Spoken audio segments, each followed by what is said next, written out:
I am Babla Jonathan. This is the 6 p.m. primetime newscast on Equinoxe Television, live from our headquarters in Cameroon's economic capital, Douala. In our top stories in this edition of the news, the senior divisional officer of the Donga-Mantum division in the crisis-hit northwest region of the Republic of Cameroon says his administrative unit is not conquered or has not been conquered by secessionists, and he wants the reconstruction of the northwest and the southwest regions to begin in his area of command in Kumba in the southwest region of the Republic of Cameroon. The city mayor is stepping up the fight against Operation Ghost Town. Several stores at the Kumba main market were sealed today because the owners respected the Ghost Town operation imposed by pro-independence fighters. Several persons have been rendered homeless in the Douala 3 municipality. Their houses were demolished by agents of the city council.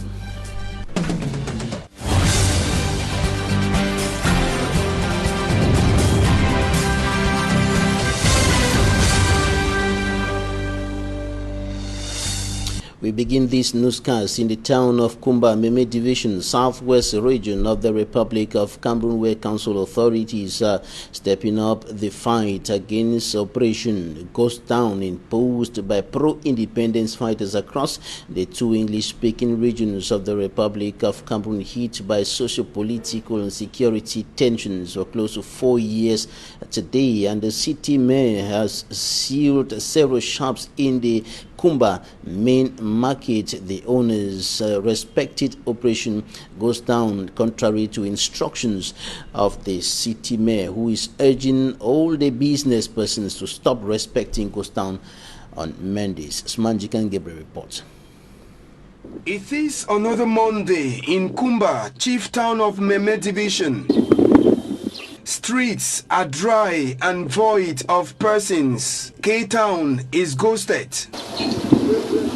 Inside the Kumba main market, the city mayor of the town is at work as he seals stores of business persons who didn't show up. I've realized that they can't sit in their houses and lose this particular day because it is normally their concern to make business and make profits. According to the city mayor, in the days ahead, Kumba won't be ghosted again. I want to assure you that in the coming weeks, Ghost Town will be gradually dying. We will now embark on seeing that these people have transportation to come to their stores. That is what we should be contemplating on right now, because a lot of them have traveled from afar, quite distant, and have come here, and some of us, we pity them, pity their situation. Meanwhile, for the few traders who managed to open their stores, the senior divisional officer who met with the city mayor on the field encouraged them by buying some of the items they sell in their stores. Ghost Town has been a tradition since the start of the Anglophone crisis, with all attempts by administrative authorities in the two regions to stop it, for now, has been unsuccessful. The senior divisional officer of the Donga-Mantum division, northwest region of the Republic of Cameroon, says that his administrative unit has not been conquered by secessionist fighters. And speaking in Nwa subdivision, the senior divisional officer of the Donga-Mantum division indicated that he wants the reconstruction of the two Anglophone regions to begin in his area of command. For me, Armstrong Sander, Files in Details. Divisional officer for the Donga-Mantum division says the reconstruction and development of the northwest and southwest regions of Cameroon should logically begin in his area of command because they are a peaceful people. In Bamenda, we accepted categorically that if there has to be some reconstruction, it should start with Donga-Mantum, because we are a peaceful people. We are a people who know where we are going to. We know where we come from. We know where we are going to. The children who are still in the bushes are not many. But I want to say here, it may be too late for them. They better come out now, or they will face consequences that are not good. The mayor has asked for the security, adequate security of people and property. That was also one of the objects of our mission. We have come to evaluate the situation, the security situation in the subdivision. The subdivision he is referring to is one of the hardest hit in the Donga Mantung division. Very few people today live in one subdivision, with many displaced to Kambe or the neighboring Federal Republic of Nigeria. Determined to give Nwa the peaceful attribute accorded to the rest of the Donga Mantung division, Dr. Ndo Simon Kwenti is in Nwa to evaluate the security situation, insisting that Donga Mantung is not a conquered territory for those he calls secessionists. The senior divisional officer proceeded to oversee the election and installation of a new deputy mayor to replace Bonken Victor, assassinated in April 2020. I am thinking that we will use all our means to ensure that we develop our people. We need roads, we need hospitals, we need schools, and all that it takes. We know we don't have electricity anymore. Those are basic necessities that our people need. So we are going to struggle to see that at the end of the mandate we give a clean balance sheet. The senior divisional officer, Dr. Do Simon Kwenti, also challenged absentee civil servants to report to work latest August 10, 2020 will have their salaries suspended. And one of the problems that provoked what became known as the Coffin Revolution, led by Mancho BBC, one of the incidents that enhanced the Anglophone crisis, or caused the Anglophone crisis to escalate, is still permanent, notably in the town of Bamenda in the northwest region. I'm talking about the problem of bad roads and accidents occurring within the town as a result of the horrible nature of some sections of the roads running across the town of Bamenda. Stella reports. According to eyewitnesses, the incident occurred at about 7 p.m. Saturday, August 1st, 2020. This truck with no matriculation number had refueled fuel at the Total fuel station at Commission Avenue and was about leaving when they saw the truck lean towards the road. It failed on these two vehicles that were parked by the roadside. The owners were in a nearby shop. This Sunday morning, passers-by have been wondering why a truck would just fall if it had not any faults. Onlookers say the accident could not have occurred if the vehicle had no faults before embarking on the trip. The motor, it should say they will load down over. Then if we were one side too, then the overload and affect the chassis. Then when the motor come now, they put gas, you want reverse for go. You keep one side, the side way if you don't bend it affect it. The motor, it should say negligent. It should say nothing where if you don't be first. The job one manager, maybe for go fix and where if you go and ride for bounce up, you don't get for do and so. Speaking of camera, the truck driver insists the truck was not overloaded and that it was an accident just like any other. A closer look at the truck indicates the tires were worn out, a threat to other road users. Maintenance for motor, not the key. When you get big motor like this one, you get for the maintenance. You check on any Ford way there. No make them until it can be this way where you go. Spoil and put that in there, so you know what fine. So you find for the maintenance motor always. Looking at the state of this truck and other vehicles plying the streets, many are wondering the essence of the numerous security checks on the streets of Bamenda. These bad roads and poor states of vehicles could claim the lives of many, including those of the security officers. Stella reporting there from our Northwest Bureau in Bamenda, and we'll be talking now about internally displaced persons kicked out of their homes by the Anglophone crisis and who are now seeking refuge in parts of the littoral and other Francophone regions of the country, and many of them are living in very difficult conditions, unable to afford for their basic needs, and the church is now now rescuing some of them with some aid, notably the Presbyterian Church in Cameroon, which assembled a handful of them in the Ndobo parish of the church to give them some aid to sustain them for some few days. And many of them have very pathetic stories of how they escaped violence from their areas of origin to move over to Douala, and how they have been surviving since they arrived Douala. Take a listen to some of them and the parish pastor of PCC in Ndobo, Reverend Frederick Atto. Anyang John, I think I'm very happy for the gesture which the Presbyterian Church in Ndobo has made it to us with the IDPs. I think I'm making 2 years in Douala here. We have been parasiting all corners to succeed. As we were staying, because formerly I was at the condo, I was working there with Pamol. But unfortunately the company closed. And there was no way for me to stay there because I know that I was living under the company and it was assisting me. So with all the troubles of shooting, I left because I did not want my life to go at stake. So as I came to Douala here, I've been managing life. I've been struggling up to now. We have been trying to meet up with our ends. So I know that it's only God who is guiding us, who is giving us the power to live. And I know that with God, everything is possible. I am called Hilda Janku. I am from Babungo, from Ndop, in the Northwest region. I came here because of this crisis. When it started, it was not really going on our side.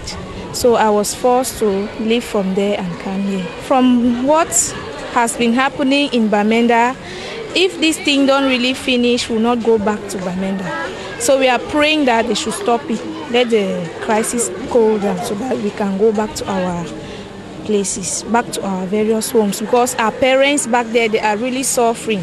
We just escaped from the war and came here.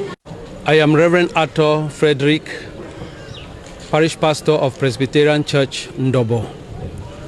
We thank God for this day. We have in our midst many of our brothers and sisters who are internally displaced, coming from the northwest and the southwest regions. We have been living with them, worshiping together, but we know their plight because we sit with them every day. We look at them, they have cries of misery. When you look at their eyes, you see sorrow, you see dejection, disappointment. And it is no fault of theirs because they were forced by the crisis in the northwest and in the southwest to run to come to us this way. And they have been living with families, and some of them are almost like a pest to the families. We feel for them, and we thought that in our own little way, just like we did last time, we could invite the Christians to make some contributions for us to give them some gifts. That is what we have just done now, and they are going home happy, but we know that this is just going to be short-lived because we gave them just the little we could, hoping and praying that God will provide even what we cannot provide.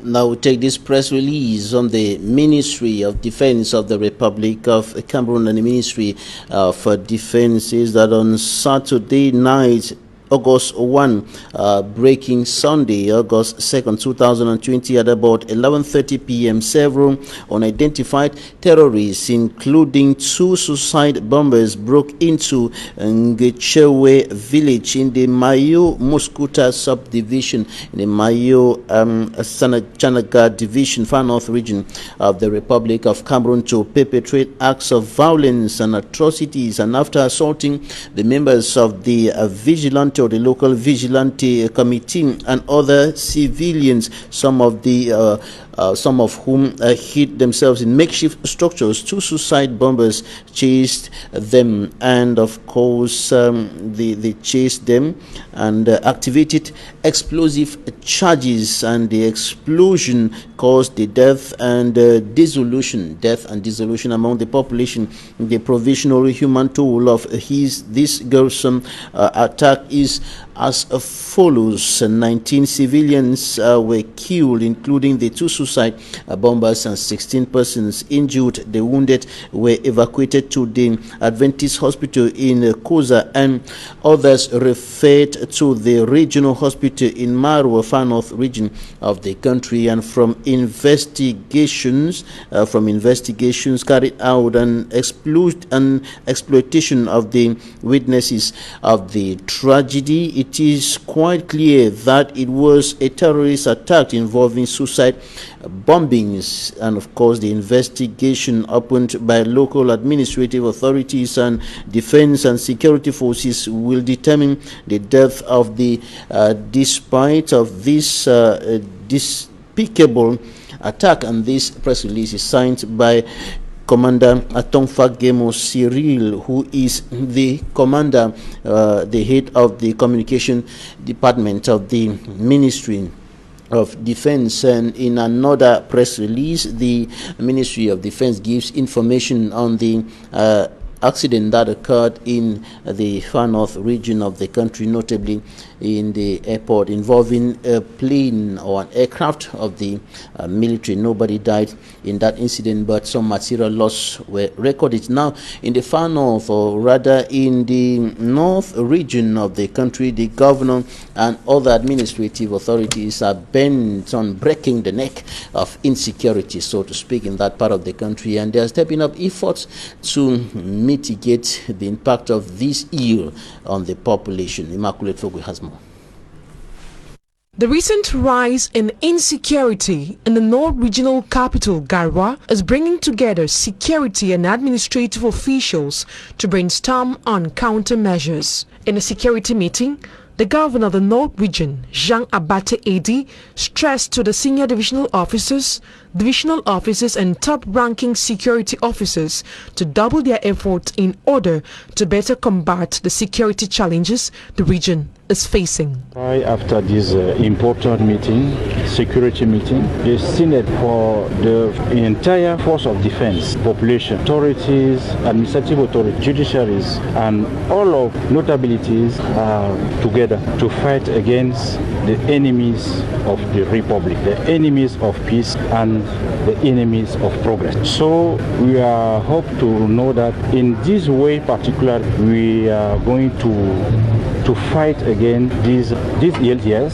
and we are hope that this region will be quiet if everybody work together. During the security meeting, a Seneme Regine Attorney General of the Garwa Court of Appeal is being awarded Medal of Officer of the National Order of Valor. I thank first God, and I thank the President of the Republic, His Excellency Paul Biya, for this graduation I have today. I'm very happy. I cannot express what I feel. To work very hard like that, the President of the Republic will be satisfied for my work. Inhabitants of the North region hope that the decisions taken will curb security threats in the area. The Cameroon Patriotic Diaspora is urging Cameroonians to rise against the disrespect of traditional rulers in Cameroon by administrative authorities. And in a release, they are condemning the attitude of administrative authorities with regards to traditional rulers. And the release came after the senior divisional officer of the Upper Plateau Division sent words to the chief for the traditional ruler of the Bamenju people in the west region of the country, His Majesty Jean Ramo Sokojo II, warning him over a meeting he is said to have organized in his palace without informing the administration. But the CPD thinks that this attitude should be condemned and that traditional rulers should be protected. Take a listen to a secretary of the CPD in charge of the Americas. We cannot continuously sit and see an SDO, whatever his name is, continuously with the power above him, ridicules fellow Cameroonians, particularly this highness. for Jean Ramos Sokoudjou.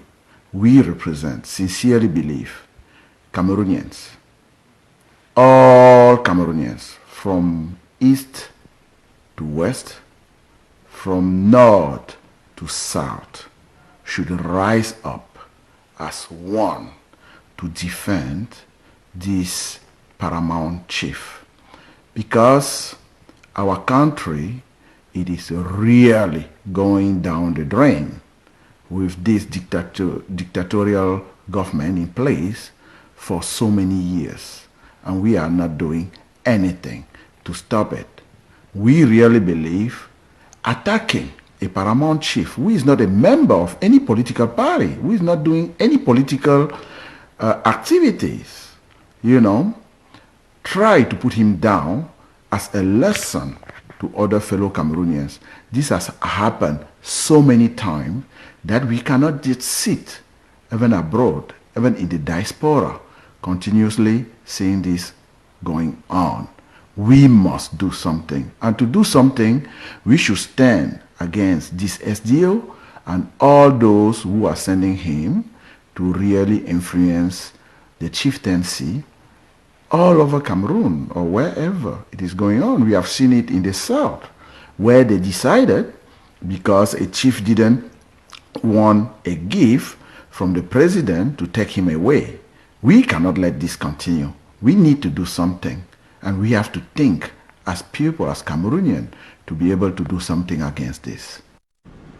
Professor Jean Bosco Tanye, Secretary of the CPD in charge of the Americas and Programs Manager. And for greater details, we have the coordinator of the CPD joining us from Germany, Dr. Etta Iwane. Thanks for joining us today.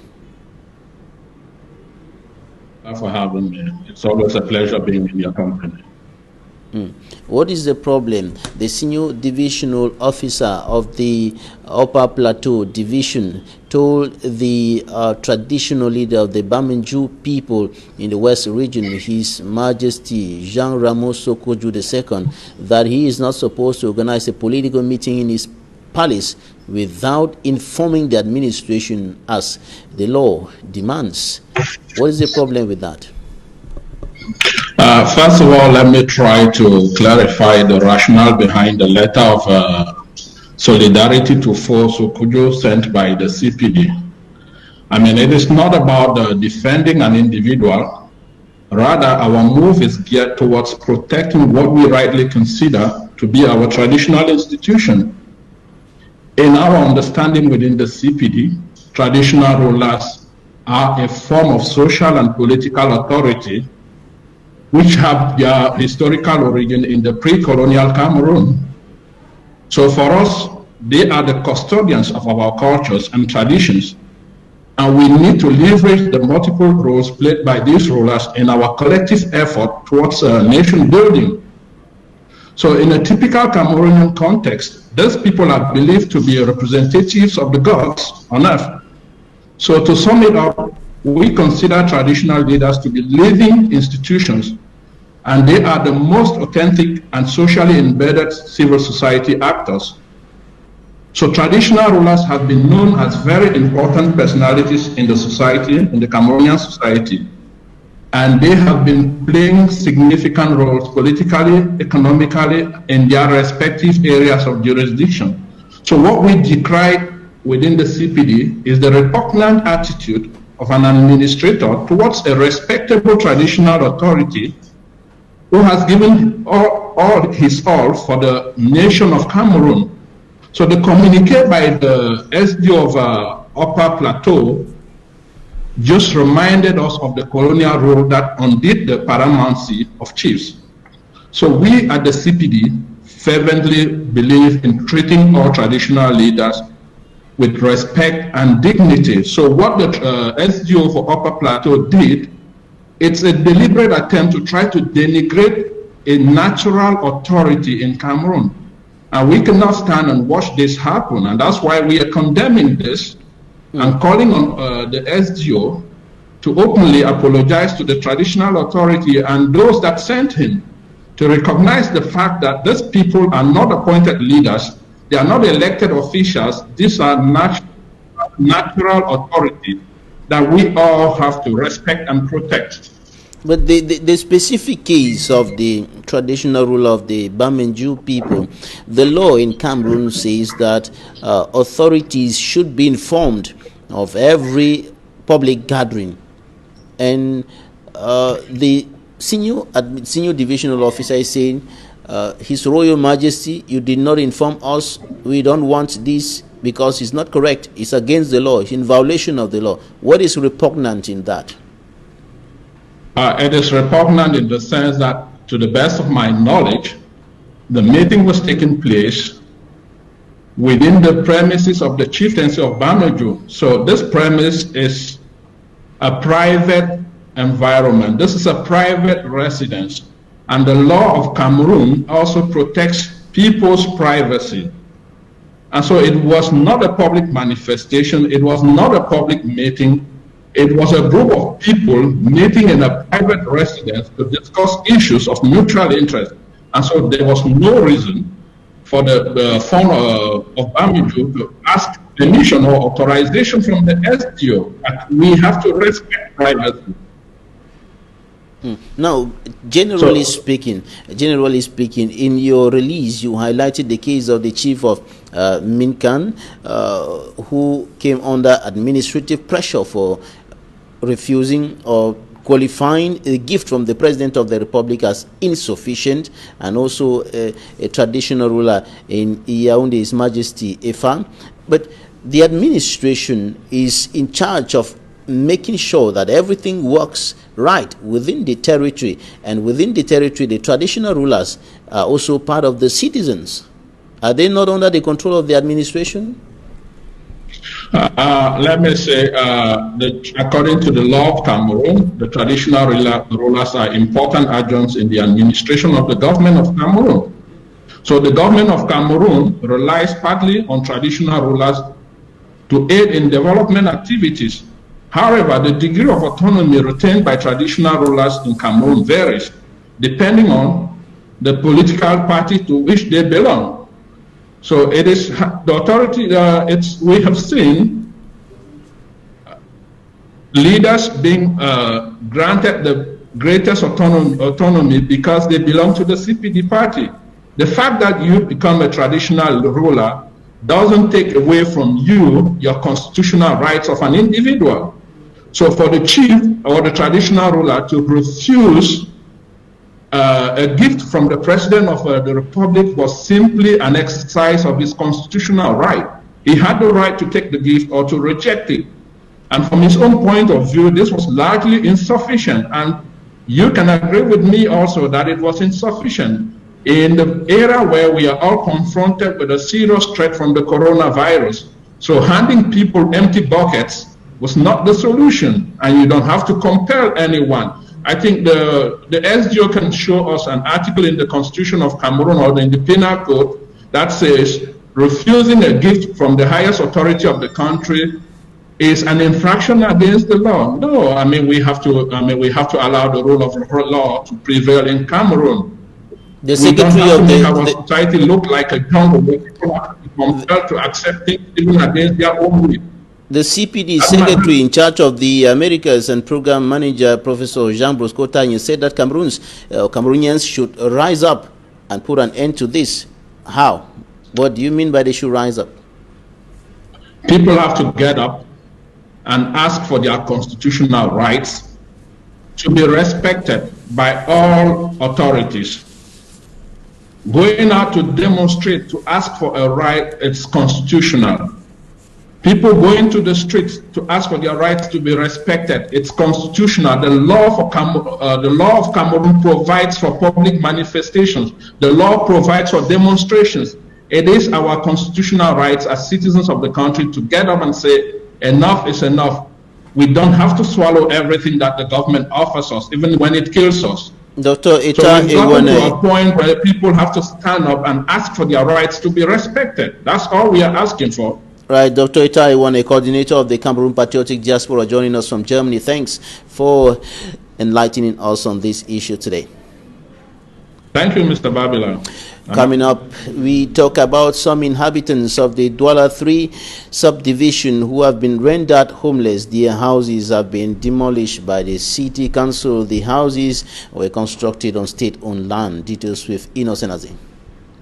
Tens of homes, a clinic and stores demolished by agents of the Douala City Council in Zibamba, Douala 3 subdivision. Authorities, according to the population, had plans to construct a bridge here. On nous a dit que ici c'est l'emprise de l'État, que nous sommes sous l'emprise de l'État et que c'est le pont qui viendra nous détruire.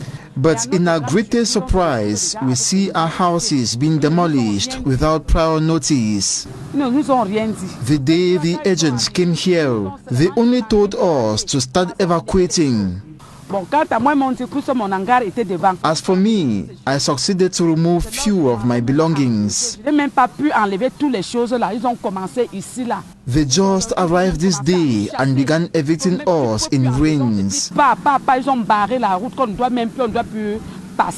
My clothes and properties have been destroyed. Where are we going to have shelter now, this difficult moment? They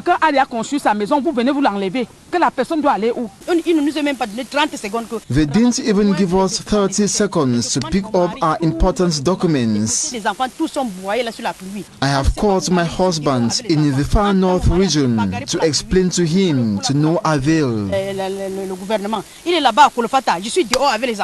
I am stranded with the children. We have been living just for 3 months in our newly constructed home.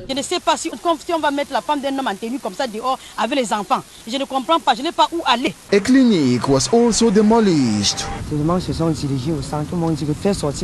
The council agents, accompanied by security forces, ordered me to send out patients admitted, irrespective of their health condition. I didn't take this serious because even if they want to demolish houses, people must first be informed. Regardez comment ils sont en train de ramasser même les pinceaux dans la boue. Ils ont marché sur les matelas, piétiné tout. They surprised me by bringing down the clinic. Everything inside, machines, drugs, have been destroyed. Patients have gone to where I don't know. Some of the patients in critical health condition admitted for weeks. Pregnant women and nursing mothers were helped by some locals and some of the council agents to their next destinations. Donc ce sont eux-mêmes qui ont vu l'état des malades. Des femmes enceintes, on les a transportés, amenés où je ne connais pas. Wish of the victims is that they should be compensated by the Douala City Council officials who are adamant they built on state land. And we wrap up the first part of this newscast with this advertorial on Green Construction. Green Construction Homes is an exclusive home biogas distributor, an Israeli company promoting the use of waste in Cameroon to produce biogas and fertilizer.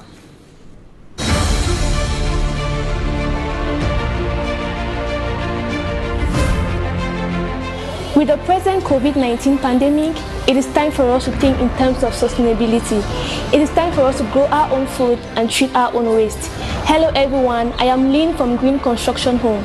We are here today to present to you all the new generation of the home biogas system, how it turns our organic waste into 100% renewable energy. Let's go. This is where we put our organic waste. This organic waste could be vegetables, meat, dairy waste, unlike composters. The organic waste goes down into this biodigester where it is being broken down by bacteria to produce our biogas. When that is created, the gas goes up into this filter and down through this narrow pipe into our gas bag. It later on passes through this narrow gas pipe into our kitchen. This is the kitchen stove which comes with every home biogas system, and the flame which you see here was created by microorganic waste from our home biogas system with 2 hours worth of cooking time every day, and of course it's 100% renewable energy. Now let's head back out to the garden where I'm going to show you the second awesome byproduct of the system. You see this amazing vegetable garden? This is the liquid fertilizer created from our home biogas system. The home biogas system has a lifespan of 15 years and the material is of course 100% recycled. It is entirely a closed system with no smell nor environmental hindrance. These are the basics of how the home biogas system works.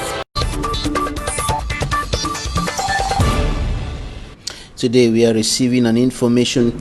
Now we're talking about the contribution of the diaspora to nation building. Last week the National Assembly was receiving people, discussing politicians, civil society leaders on how the diaspora ready to bring home, to invest back home, to build a country. Thank you for the question, Mr. Babila. I think that's a pertinent question. To the best of my knowledge, what the diaspora is willing and ready to do is seriously hampered by what they can do. And what they can do is a result of the current social, political, and economic regulations in the country. Now, in concrete terms, I know that there are engineers out there who are Cameroonians, there are doctors, there are lawyers, there are business people, there are architects like you. And what is the strength of what the diaspora can bring in? If you can look at an obvious measuring factor as remittances, you see a huge flow from private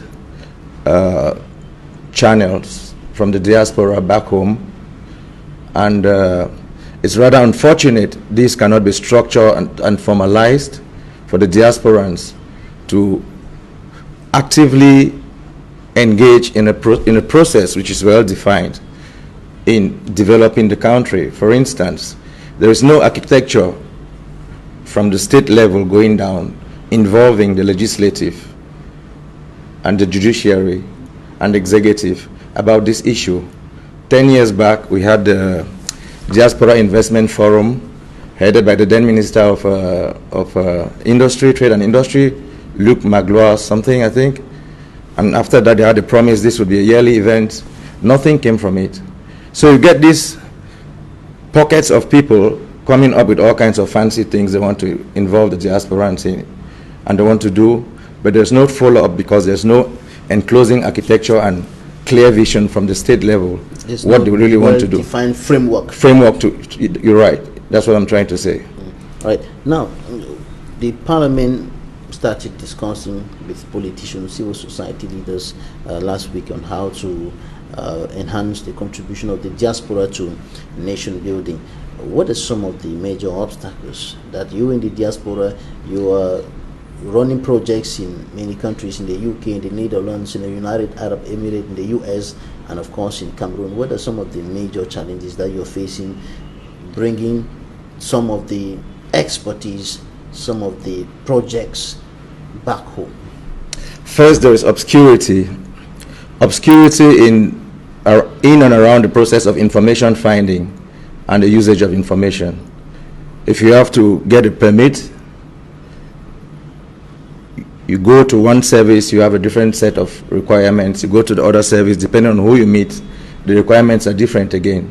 So if you're dealing with partners, international partners, and you cannot find out information real time and information that's valid and respected by all the services you have to come across, that's a big problem. Secondly, it's very difficult to get partners or individuals to work with in Cameroon.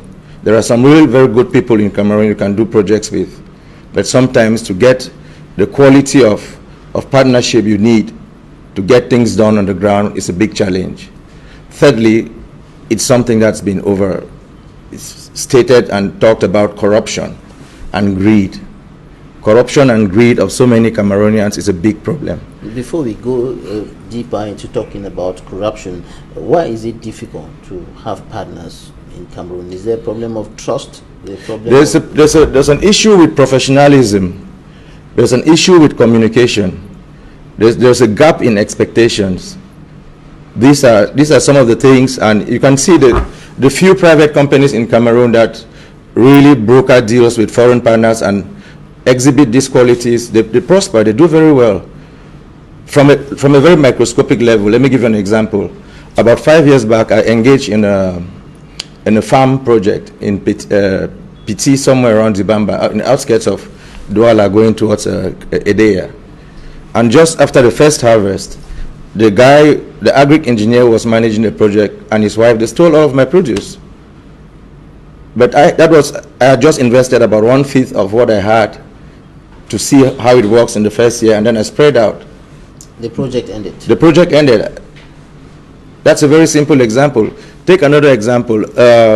During the Russia-Africa Economic Forum that took place last year in Sochi, 6 months prior to that, we were in Moscow.